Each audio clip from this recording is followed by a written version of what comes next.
For more on CES 2019 and what's in store for us there, I spoke with Roger Cheng. He's in Las Vegas. He is the executive editor of CNET News. I began by asking him about the trade tensions between the United States and China and how that is affecting the annual trade show. There is obviously some tension between China and the U.S. And it's definitely going to be an undercurrent and a topic of conversation around CES. But remember, the show is all about hype and excitement and talking about what's next. So a lot of these companies are trying to put some of the macroeconomic issues there aside and really talk about really the vision for the future of technology and where these things go over the next couple of years. And that said, there are 4,000 exhibitors on hand, at least, and about a quarter of those are Chinese, so there's still a huge presence there from China. Absolutely. All the big Chinese companies are here. They may have a more limited presence for sure. I believe Huawei and ZTE don't have booths here, but they do have a presence. And so, yeah, business basically continues. CES is one of the biggest tech conferences in the world, and this is a great platform to show off some of your latest and greatest. Yeah, I don't want to make too much of it, but you did mention Huawei and the fact that they gave one of the keynote addresses last year. Is there any kind of hangover? The fact that one of the major companies there last year has virtually no presence. They are there in the background and the periphery, but not as they have been in the past. I mean, it's obviously noticeable that Huawei is keeping a much lower profile.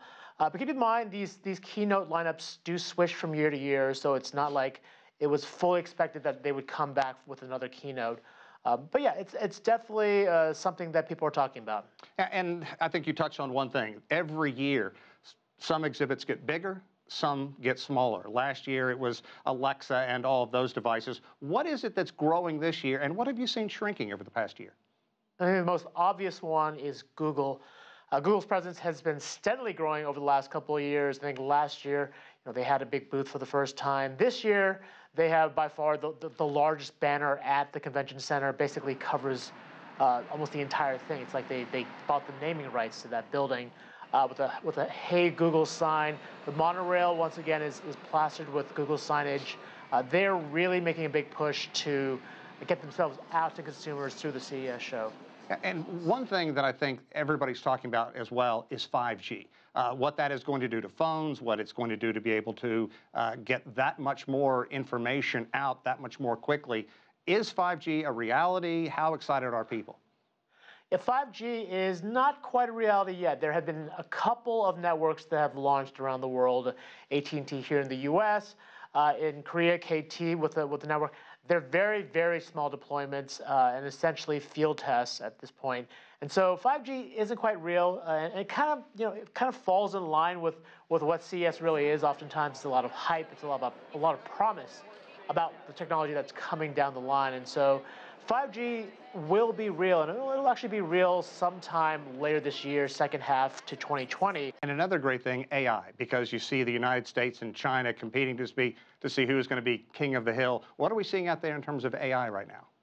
AI is another one of those big buzzwords that's thrown around a lot at the show. I was just at the LG press conference earlier this morning where AI was the big focus. It was all about making their products smarter, whether it's washing machines or refrigerators, basically learning your preferences and your patterns and offering personalized suggested recommendations for you.